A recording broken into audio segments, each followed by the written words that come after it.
volviendo a levantar el perfil para su proyecto presidencial. Bueno, yo creí que iba a abandonar su intención de ser presidente, pero evidentemente no. O por lo menos eso es lo que está mostrando ahora, ¿no? Fue el único que no estuvo en la presentación de Gerardo Morales en el Gran Rex. Dijo Morales porque no lo invité. Por obvias razones, claro. Él dijo no lo invité porque como justamente quiere también tener un proyecto presidencial, no le voy a dar el escenario para mostrarse él también.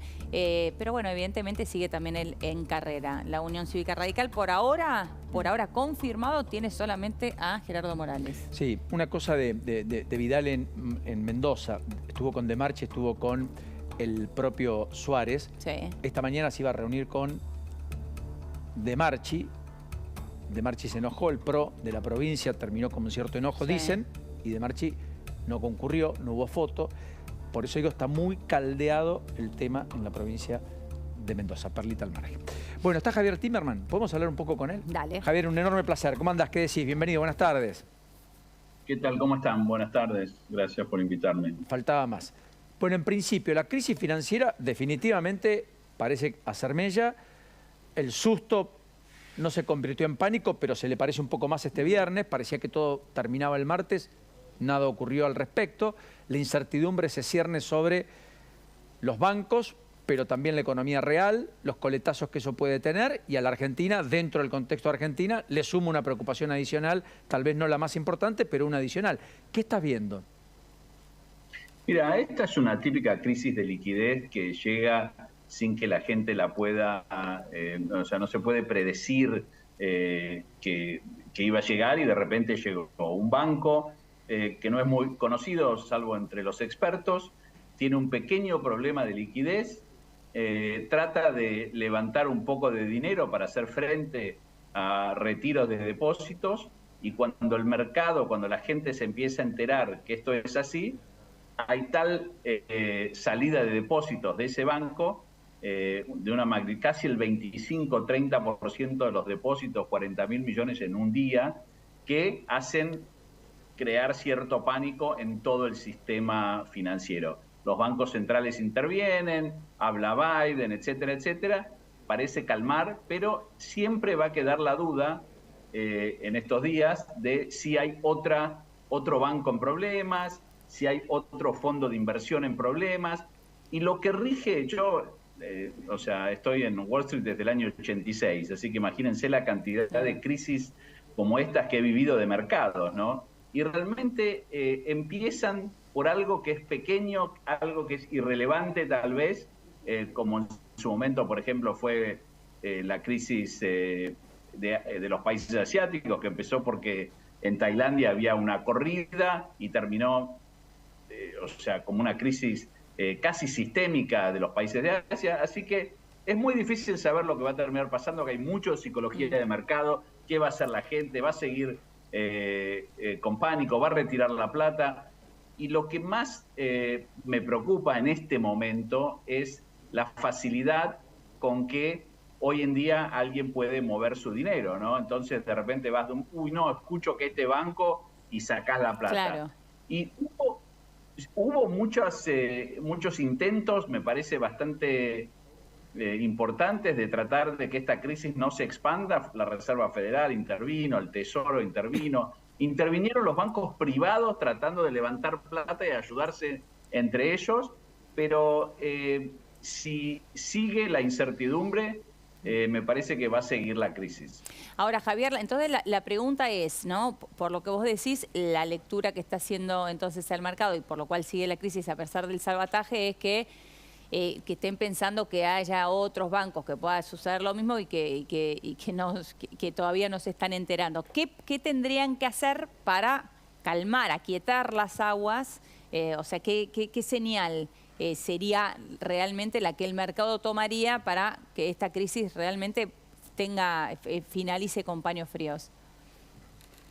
Bueno, el tema es que esto agarra a la Reserva Federal realmente en un momento donde estuvo subiendo las tasas agresivamente. Entonces, para que entiendas un poco cómo funciona el operador financiero en Wall Street, entonces si la Reserva Federal dice, bueno, vamos a dejar de subir las tasas porque si no vamos a crear un problema sistémico, tiene miedo la Reserva Federal, incertidumbre, vendo. Sí. Sube la tasa, esto va a acerbar, a complicar aún más la situación, vendo. Entonces, esto es lo que yo vengo diciendo y que lo he observado mucho. Son procesos que tienen que decantar y tienen que calmarse, y no va a ser una medida única que va a ser, bueno, se acabó la crisis, muchachos. Si a mí me hubiesen dicho que iba a haber una pandemia, que le iba a costar la vida a tanta gente, que iban a haber países cerrados, cosa que yo no pensaba que podía pasar. Yo no sabía que un país se podía cerrar. Claro. Y que los mercados reaccionaban a eso positivamente, porque al principio cayeron, pero después hubo un rally fenomenal. No lo hubiese pensado, pero así funcionó en ese momento el mercado, y no hay forma de discutirlo racionalmente. Y acá yo creo que va a pasar lo mismo. La gente le tiene miedo a que un banco sea insolvente. Es algo básico. Yo siempre cuento la historia de una de las primeras cosas que me enseñaron cuando empecé mi carrera en el año 86, es que una vez en el Banco of America, un banco emblemático de California que todavía existe, se juntó muchísima gente para retirar los depósitos en los años 30, durante la gran recesión, porque pensaban que el banco estaba en problemas. Le avisan al dueño del banco, era otro momento, obviamente, le avisan al dueño del banco, mira, hay una cola de varias cuadras, gente que está esperando que abra el banco para retirar los depósitos.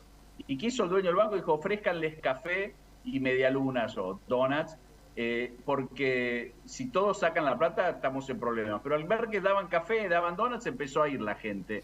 Y cuando terminó abriendo el banco, había poca gente que daba. Eso es psicología.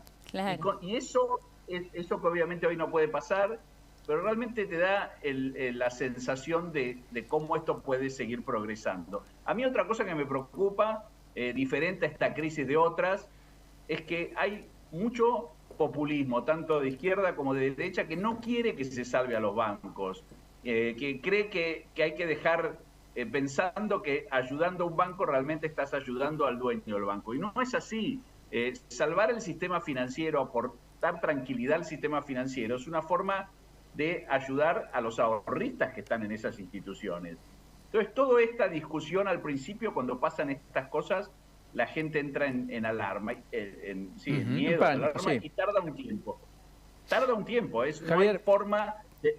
Sí. ¿Y cómo le impacta a la Argentina? Ayúdanos a entender esto desde la lógica financiera, digamos. ¿Qué llega acá? ¿Qué queda acá? Porque Argentina está fuera del mercado internacional de acceso a los bonos, etcétera, o sea que en realidad debería tener un impacto menor. Sin embargo, hay un impacto, porque nuestros activos pierden valor también en el exterior, porque finalmente el riesgo nos pega, y porque si la economía tiene problemas y se ralentiza el crecimiento, las commodities podrían sufrir y eventualmente valer un poco menos.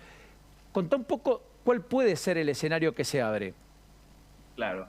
Si hoy estuviéramos en el 2017, cuando la Argentina estaba, 2016, 2017, la Argentina tenía acceso a los mercados capitales, obviamente una crisis como esta le pegaría muy fuerte, porque Argentina se quedaría sin financiamiento, y ese es el peligro de tener siempre que estar buscando financiamiento en una situación inestable como la que es la de Argentina. Hoy en día eso no pasa.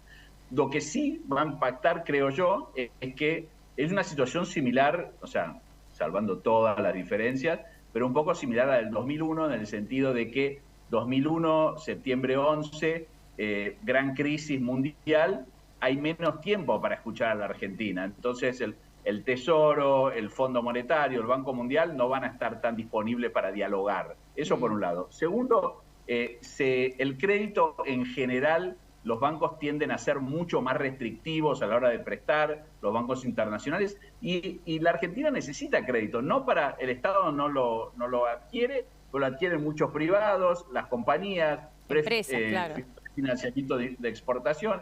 O sea, hay mucho que todavía hay de crédito que eso se restringe.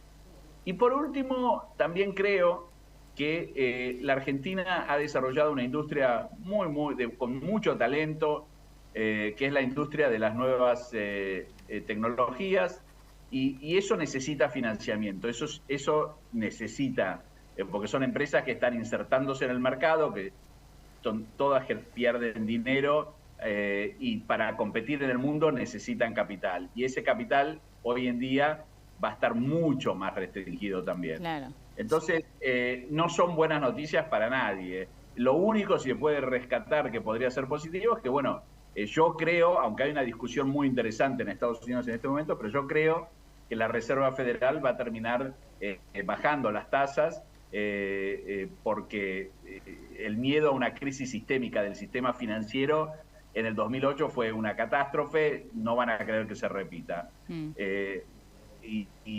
Pero como vos decís, esto también impacta a los commodities, si hay una recesión en Estados Unidos van a bajar los precios de los commodities, etcétera, etcétera.